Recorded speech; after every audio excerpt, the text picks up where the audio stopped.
Hello दोस्तों, कैसे हैं आप लोग। चलिए, तो हम लोग ने कहाँ तक पढ़ लिया था, ध्यान रखिएगा। अगर यही भूल जाएंगे कितना पढ़ चुके हैं। हम लोग पढ़ चुके हैं सीपीसी में सेक्शन 1 से 25, फिर उसके बाद पढ़ा 26 institution of suit. Order order कौन कौन पढ़ लिए, 1 2 3 एंड 4। इंस्टीट्यूशन ऑफ सूट के साथ हम लोगों ने 26 के साथ ऑर्डर 4 पढ़ा था। ठीक है, अब हम लोग पढ़ेंगे, आज का टॉपिक है सीपीसी।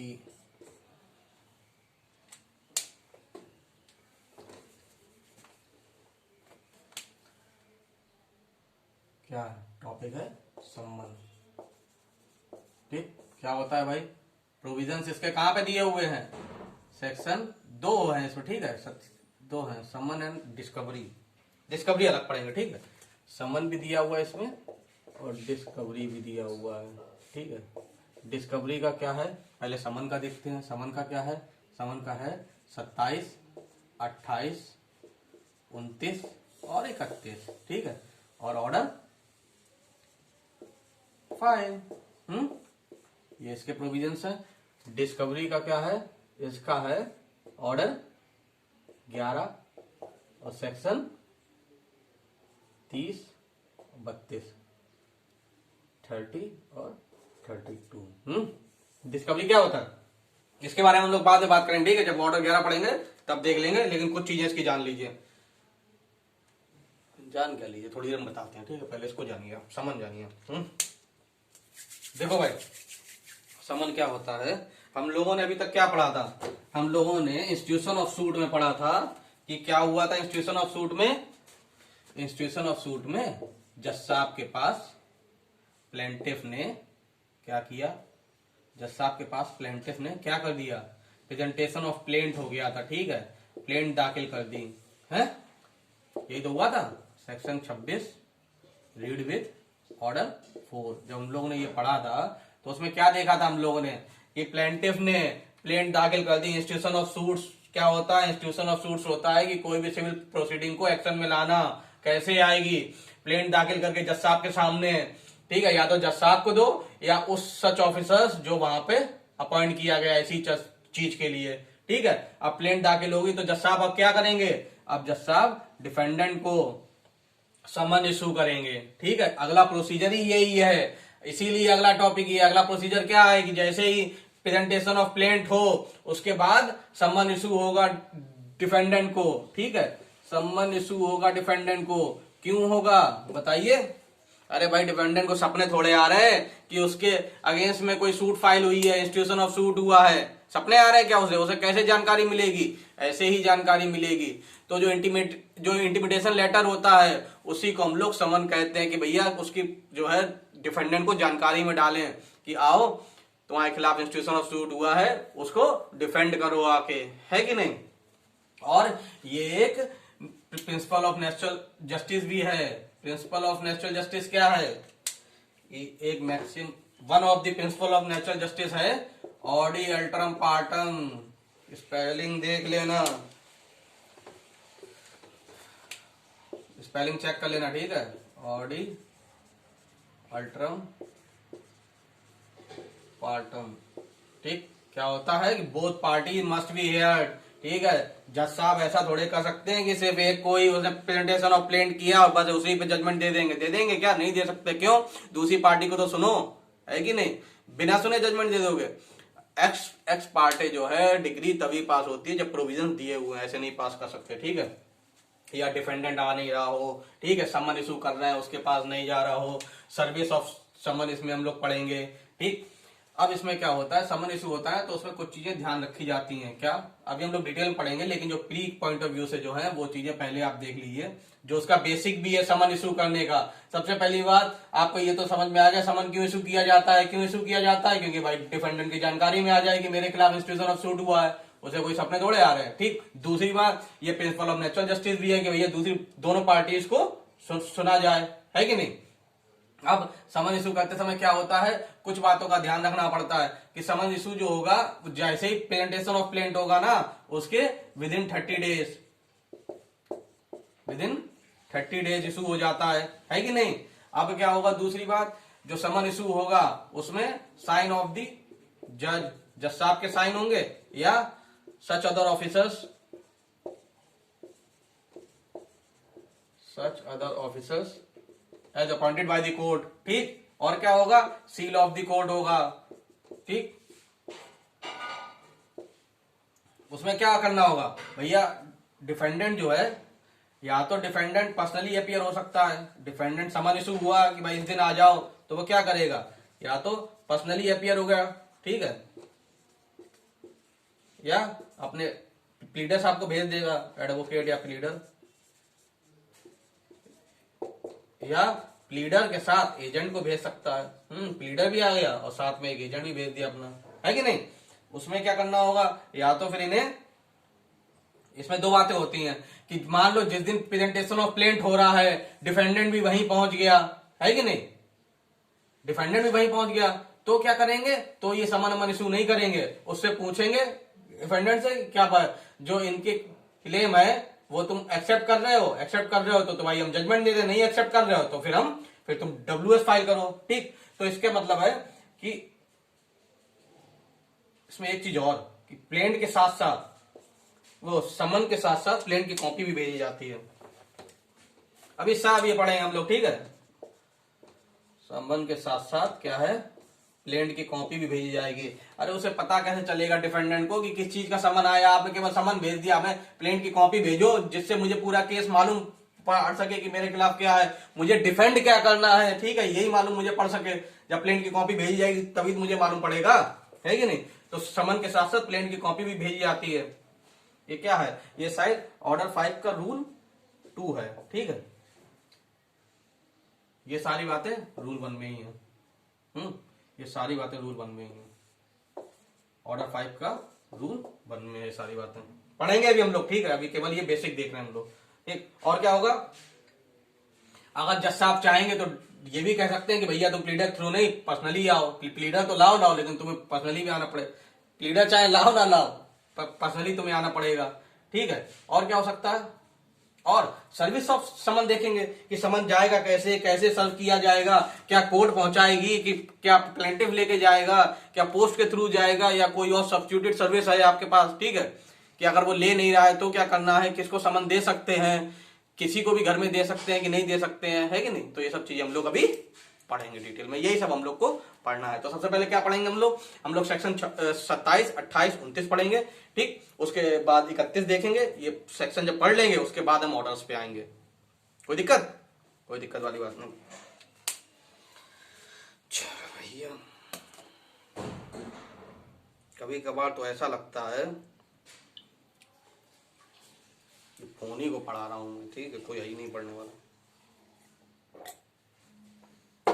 आप लोग ताव में हमें झाड़ के पेड़ पे चढ़ा के सब्जेक्ट चालू करवा देते हो, फिर देखने वाला कोई नहीं रह जाता। अरे यार, लाइक कर दिया करो, है शेयर याद कर दिया करो, बहुत मेहनत लगती है भाई, बहुत लंबी रेस है, कैसे खत्म होगा कैसे खत्म होगा भाई। हाँ भाई, ये बेसिक है कुछ, ठीक है, ये पूछा जाता है। अब देखो इसमें एक बात जान लो, ये भी एक पूछा जाता है कि डिफेंडेंट को WS जो है रिटन स्टेटमेंट कब तक फाइल करना होता है, 30 डेज के अंदर, ठीक है। अगर कोर्ट चाहे तो, अगर कोई रीजनेबल ग्राउंड है उसके पास, तो वो 90 डेज का टाइम भी दे सकती है, ठीक है।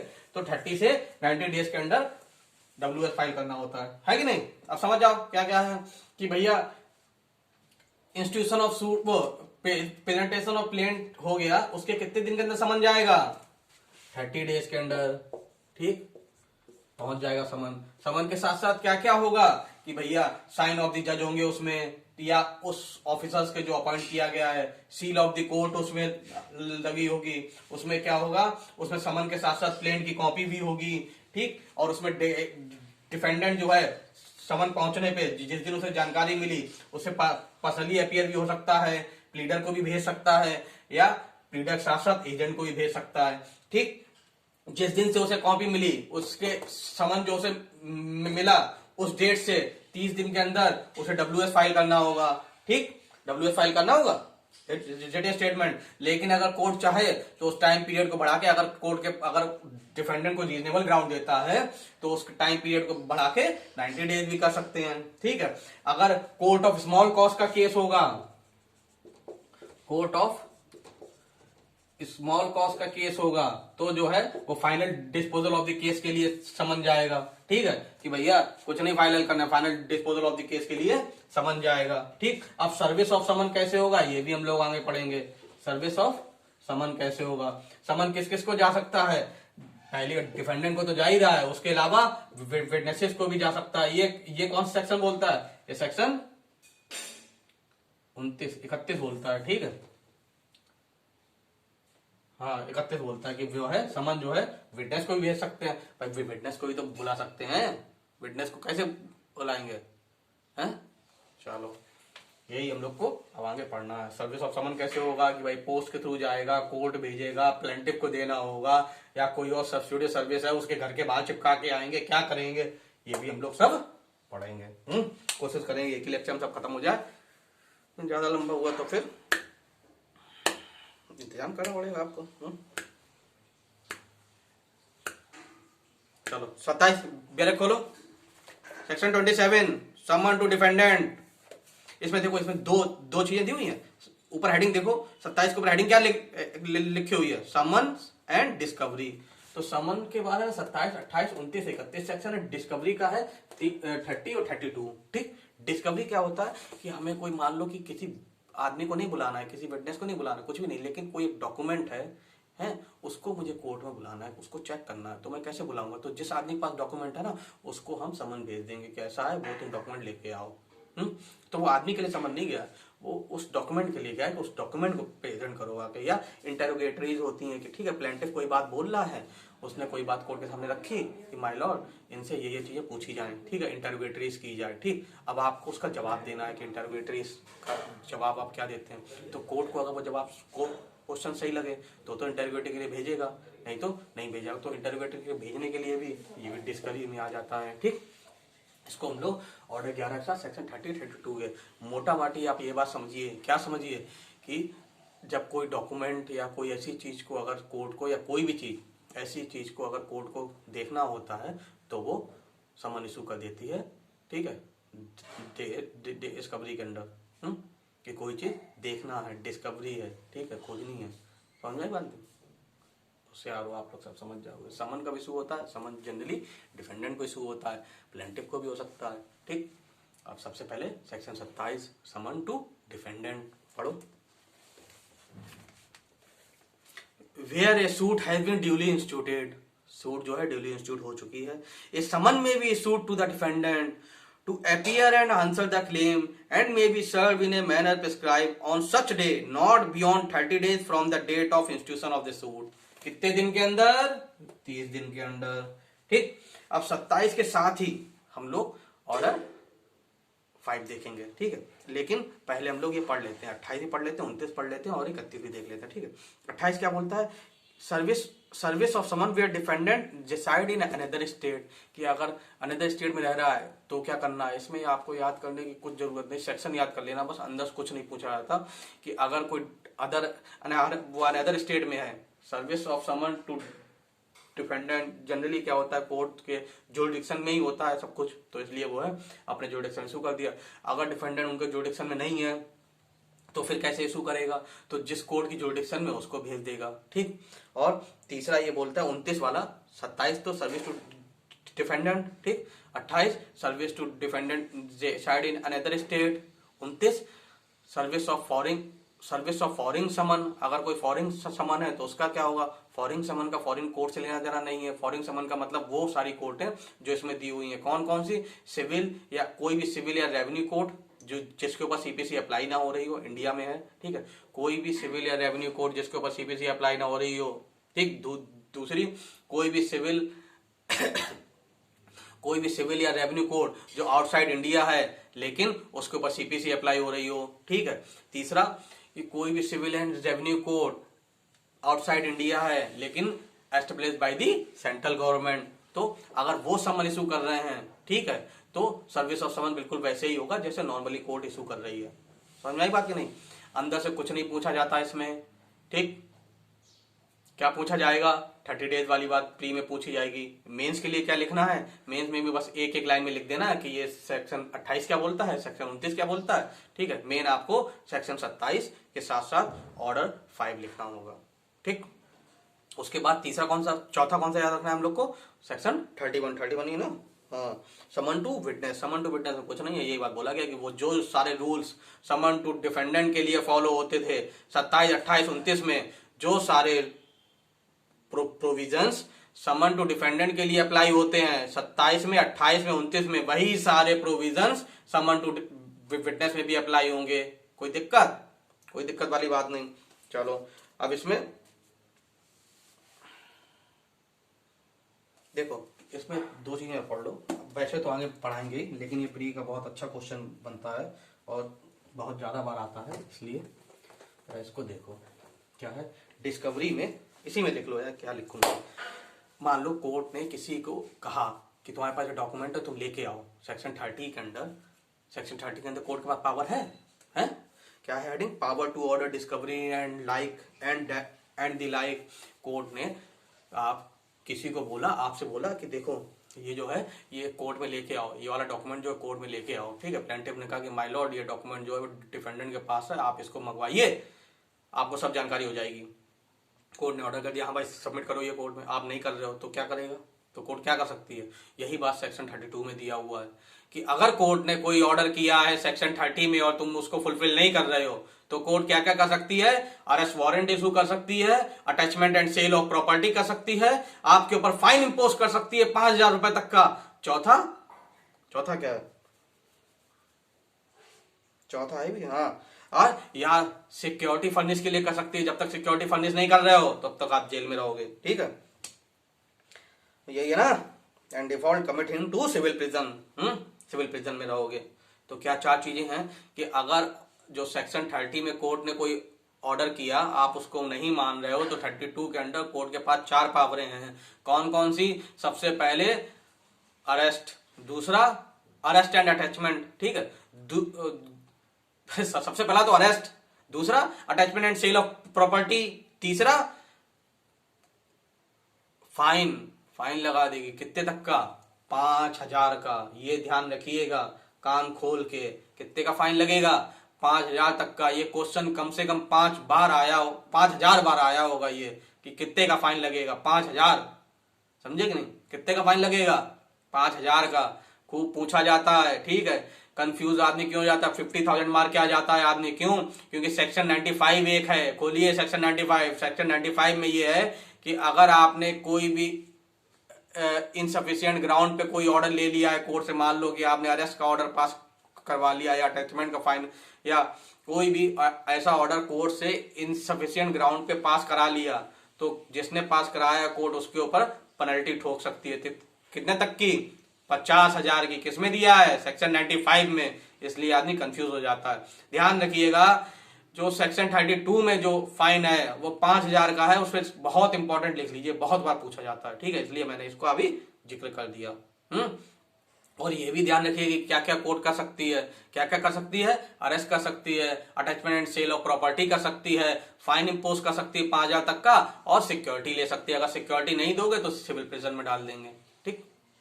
समझ आई बात की नहीं आई। चलो अब दोबारा घूम के इसी पे आ जाओ। अब खोलो ऑर्डर 1। क्या याद रखना है इसमें सेक्शंस में हमें, 27 में क्या दिया हुआ है, 27 में समन टू डिफेंडेंट, 28 में क्या है, summon to defendant decide in another state, ठीक। 29 में क्या है, फॉरेन समन। 30 में क्या है, ऑर्डर फॉर डिस्कवरी। 31 में क्या है, समन टू विटनेसेस। 32 में क्या है कि अगर आपने ऑर्डर नहीं माना 31 का तो क्या होगा, पेनल्टी फॉर डिफॉल्ट हेडिंग है इसकी, ठीक। पेनल्टी क्या लगेगी, समझ में आई बात की नहीं, सेक्शन याद हो गए। बस अब ऑर्डर 1 पे आ जाओ, वो ऑर्डर 5 पे आ जाओ। ऑर्डर 5 क्या बोलता है, ऑर्डर 5 का रूल 1 पहले बेसिक ही यही बताता है कि समन टू डिफेंडेंट में क्या होगा, ठीक है। चलो खोलो, शायद पढ़ाने में थक जाता हूँ यार, पता नहीं क्या हो गया, नॉन स्टॉप बोलना पड़ता है क्योंकि ऐसा लगता है कि आप लोग एकदम देखेंगे कि यार ये क्या शांत क्यों खड़े हैं, वैसे बातचीत करने में तो आया किसी से बात करने लगे, ये थोड़ा एनर्जी कम कर चुकी। चलो आ जाओ, देखो इसमें दे है इशू ऑर्डर 5 जो है ना, ऑर्डर 5 दो टॉपिक में बांट दिया गया। पहले तो इशू ऑफ समन, इसकी हेडिंग देखिए क्या लिखा है, issue and service of summon. Issue of summon जब इशू होगा तब क्या क्या ध्यान रखना है, तब उसके रूल्स क्या होंगे। सर्विस ऑफ समन जब होगा तब उसके रूल्स क्या होंगे। ठीक है, क्या है मिटाए इसको, नहीं यार चलो। समन में ऑर्डर को दो में बांटा गया है, ठीक, ऑर्डर 5 को दो में बांटा गया है। क्या है कि rules for issue of summon, issue of summon, कि रूल्स क्या क्या है इशू ऑफ समन करने के। दूसरा सर्विस, सर्विस ऑफ समन, भेजा कैसे जाएगा, service of summon, rule for service of summon. ठीक, दो पार्ट में बांटा गया। ये क्या 1 से लेके 8 तक इशू ऑफ समन की बात करता है, 9 से लेके 30 तक सर्विस ऑफ समन की बात करता है। ठीक है, सारे नहीं याद करने हैं, मेंस के लिखने के लिए बहुत इंपॉर्टेंट चीजें लिखी जाती हैं और मैं आपको वो फॉर्मेट बता दूंगा कि आप उसमें क्या क्या लिखोगे मेंस के लिए। ठीक, प्री के लिए सिर्फ और सिर्फ 3 से 4 रूल्स याद करने हैं इसमें, और कुछ नहीं आता। ठीक है, घबराने वाली बात नहीं कि 30 रूल आपने लिखवा दी, अरे यार पागल, बस पढ़ने ही तो आए आपको एक बार। जानकारी में सब होना चाहिए कि है क्या उसमें, जरूरी थोड़े सब चीजें याद रखी जाती हैं। हाँ ऐसा कुछ है उसमें, ये हमें मालूम है। ठीक है, अब ये थोड़े कि रूल 1 में दिया हुआ, रूल 3 में दिया हुआ, रूल 4 में दिया हुआ, ये सब नहीं डरना, टेंशन नहीं लेनी फालतू की।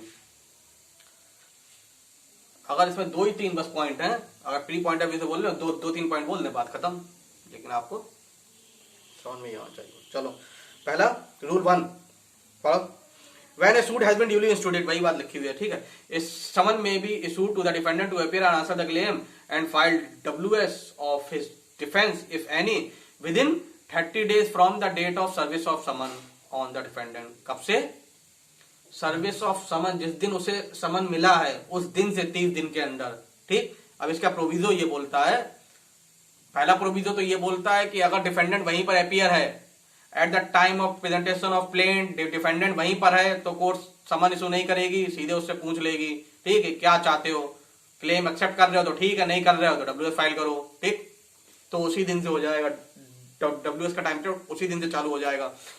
दूसरा प्रोविजो ये बोलती है कि अगर कोई उसके पास रीजनेबल ग्राउंड है तो कोर्ट जो है वो मेंशन करके, नोट करके और उसे टाइम एक्सटेंड कर सकती है, नॉट मोर देन 90 डेज, 90 दिन से ज्यादा फिर भी नहीं करेगी। ठीक, पढ़ डालो, पढ़ लेना दोनों। ठीक है, अब दूसरा पॉइंट क्या होता है, it defendant to home a summon has been issued, अगर जिसके ऊपर जो समन, जिस डिफेंडेंट के नाम से समन इशू हुआ है वो कैसे आएगा, या तो खुद अपीयर हो सकता है, इन में अपीयर इन पर्सन या बाय प्लीडर, या pleader accompanied by some person able to answer all such question. ठीक है, तीसरा पॉइंट इसमें क्या हुआ, ये रूल 1 ही चल रहा है। ठीक है, तीसरा पॉइंट क्या है, every such summon shall be signed by the जज और such officer as may appoint and shall be sealed with the seal of the court. ठीक है, जज साहब के साइन होंगे और सील ऑफ द कोर्ट होगा, ये सब लिखा होगा। दूसरा रूल क्या बोलता है, copy of plaint annex to summon, कि भाई इसके साथ साथ कॉपी ऑफ प्लेंट भी होगी।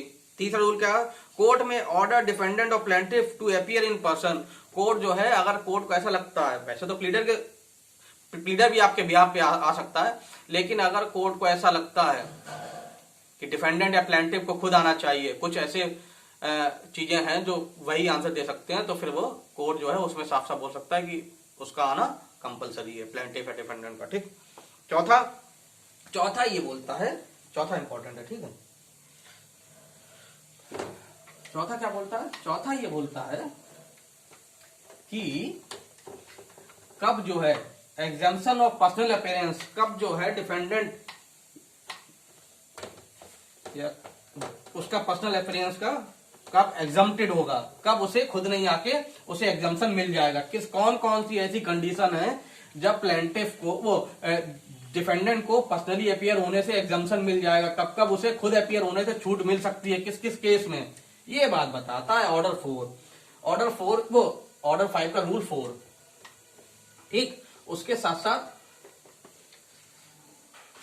पूरा तो आज नहीं रिकॉर्ड हो पाएगा दोस्त, तो अभी से थका थका फील कर रहा हूं।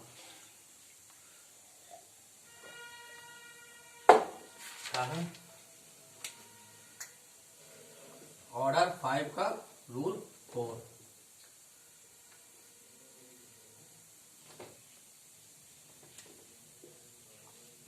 शेयर यार करते रहा करो दोस्त, समझे कि नहीं।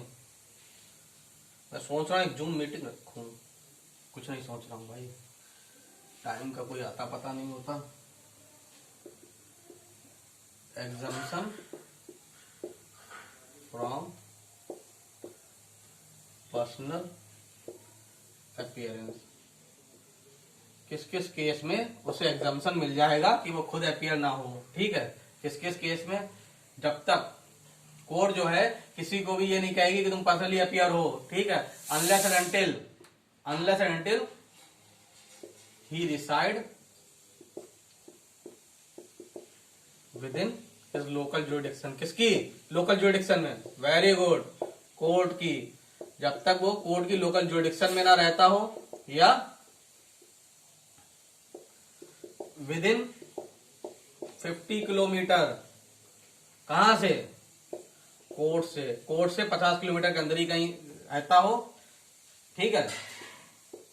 With in 200 kilometre from the jurisdiction of from the court if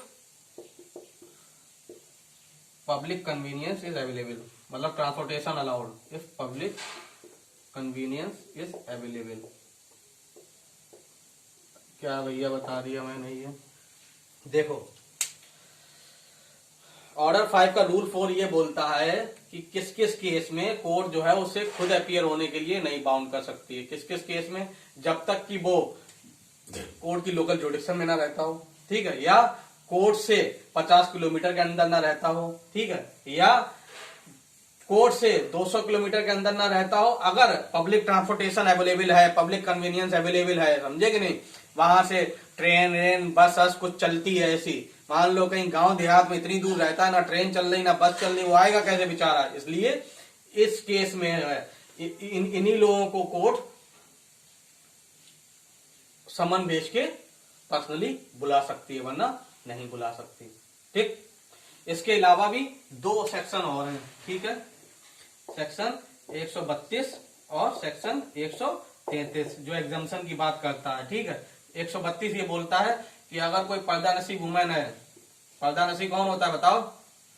पर्दानशी women है तो उसको भी एग्जाम्पशन है कि वो नहीं आएगी। 133 में कौन है? मिनिस्टर्स हैं, ठीक है। पढ़ो, देखो यार क्या क्या दिया हुआ।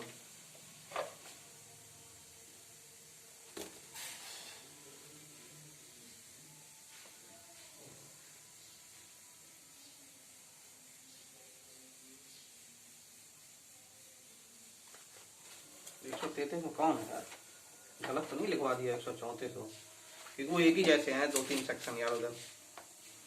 133 एग्जाम्पशन ऑफ अदर पर्सन, हाँ यही सब है, प्रेसिडेंट ऑफ इंडिया ये सब, ठीक है। 133 हाँ 132 133। चलो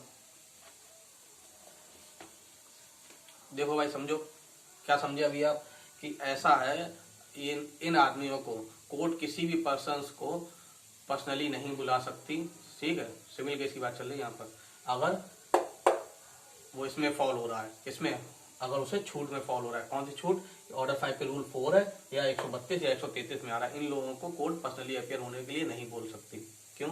ऑर्डर 5 का रूल 4 क्या बोलता है कि जब तक वो कोर्ट की लोकल जुडिक्शन में ना रहता हो, या लोकल जुडिक्शन से मतलब कोर्ट से 50 किलोमीटर के अंदर ना रहता हो, या 200 किलोमीटर के अंदर रहता हो, अगर ट्रांसपोर्टेशन अवेलेबल है वहां से, तो पब्लिक ट्रांसपोर्टेशन अवेलेबल है वहां से, तो ठीक। दूसरी बात, वो women not appear in public, ठीक है। वो सारी वुमेन है जो जनरली मतलब घर से बाहर नहीं निकलती, उनको नहीं बुला सकते, ठीक। उनको क्या बोलते हैं? उनको पर्दानशी वुमेन बोलते हैं, ठीक। और या वो जो 133 में जो एग्जाम्प्टेड है, ठीक है, person exempted under person exempted under section 133 कौन कौन है? प्रेसिडेंट है, गवर्नर है, वाइस प्रेसिडेंट है, सुप्रीम कोर्ट जजेस हैं, मिनिस्टर्स हैं, ठीक है। इन लोग को भी पर्सनली नहीं बुला सकते आप, ठीक है। ये है, पूछा भी जाता है कई बार, इस सेक्शन याद रखिएगा, बहुत इंपॉर्टेंट है। यही याद रखना है, जो याद रखना है वो मैं बोलता जा रहा हूँ, जो नहीं याद रखना है वो और 1 2 3 तो याद ही रख लेना, रूल 1 2 3, क्योंकि मेंस में भी लिख के आओगे। मेंस में अगर समन आ गया तो लिखोगे क्या, यही तो इम्पोर्टेंट है। ठीक है, चलो आ जाओ फिर से ऑर्डर 4 ऑर्डर 5 पे। कहाँ तक पढ़ लिया था, 4 तक पढ़ लिया था। ठीक है, 5वां ही बोलता है summon to be either to settle issue और फॉर फाइनल डिस्पोजल। ठीक है, अब समन जो होगा वो रूल 5 ये बोलता है या तो सेटलमेंट ऑफ इशू के लिए होगा या final disposal of the case के लिए होगा, है कि नहीं। समन क्यों इशू किया जा रहा है कि भैया सेटलमेंट ऑफ इशू करो, कि ये क्या बोल रहे हैं, तुम क्या बोल रहे हो, यही भाई जो इशू जो है सामने उसी पे WS फाइल करो। ठीक है, WS फाइल करो, या तो फिर दूसरा क्या है, या final disposal of the case होगा। मान लो कोर्ट ऑफ स्मॉल कॉज ने अगर समन इशू किया तो वो final disposal of the case के लिए होगा। ठीक, summon to order defendant to produce document relied on by him. ठीक है, साथ ये बोलता है कि समन इसलिए भी हो सकता है कि डिफेंडेंट से कहा गया है कि भाई जो तुम जो पॉइंट जो बता रहे हो, जिन एविडेंस के बेसिस पे या जिन डॉक्यूमेंट के बेसिस पे तुम रिलाई कर रहे हो, वो सारे डॉक्यूमेंट सबमिट कर दो। ठीक, 8वां भी यही है, on issue of summon for final disposal और defendant to be directed to produce his witness. ठीक, कि भैया final disposal of the case के लिए है समन, आप जो है आप विटनेसेस जो भी कुछ है आपके, उससे भी आप साथ में ही प्रेजेंट कर दें, है कि नहीं। इसमें याद करने वाली बात वही सारे पॉइंट थे जो मैंने आपको पहले लिखवाए थे। सिर्फ देखा, लिखने के बहुत सारे तरीके होते हैं, ज़्यादा इससे फर्क नहीं पड़ता कि आपको रूल्स याद हैं कि नहीं याद हैं। ठीक, अगर आप ये भी लिख दोगे according to the provisions given under section 27 and order rule 1 and 2 following are the essential principles of issue of summon, समझे। उसमें पॉइंट सारे पॉइंट बना के लिख दिए कि भाई इशू ऑफ समन में क्या क्या, every summon shall contain sign of the जजेस, ठीक है, और सील ऑफ द कोर्ट और contain the copy of plaint. ऐसे बना के अपना आंसर लिख दिया बढ़िया सा, है कि नहीं। अब रूल चक्कर में पड़े हुए हो, इतना इफेक्टिव भी नहीं रहेगा, है कि नहीं। पॉइंट बाय पॉइंट रूल भी डाल रहे हो, इतना इफेक्टिव थोड़ा रहेगा। डाल रहे हो वेरी गुड, नहीं डाल रहे कोई बात नहीं, आंसर प्रेजेंट करने का तरीका आपका होना चाहिए, है कि नहीं। चलिए, सर्विस ऑफ समन हम लोग नेक्स्ट लेक्चर में पढ़ेंगे। ठीक है भैया, देखते रहिए, अगर देखा करें तो लाइक किया करें। ठीक है, 60% लोग ऐसे हैं जिन्होंने चैनल को सब्सक्राइब नहीं किया है, आप यकीन करेंगे 60% लोग ऐसे हैं। बताओ तो मैं स्क्रीनशॉट शेयर कर दूँ, मेरे मतलब यूट्यूब स्टूडियो पे सब कुछ शो होता है, कौन कौन कहाँ कहाँ देख रहे हैं। ठीक है, इंडिया, पाकिस्तान, बांग्लादेश, 3 कंट्री में देखा जाता है। उसके बाद क्योंकि लॉज सेम है हम लोग के, ठीक, उसके बाद में मेल कितने हैं, फीमेल कितने हैं, किस एज ग्रुप के हैं, ठीक है, और कितने लोगों ने सब्सक्राइब किया, कितने ने नहीं किया।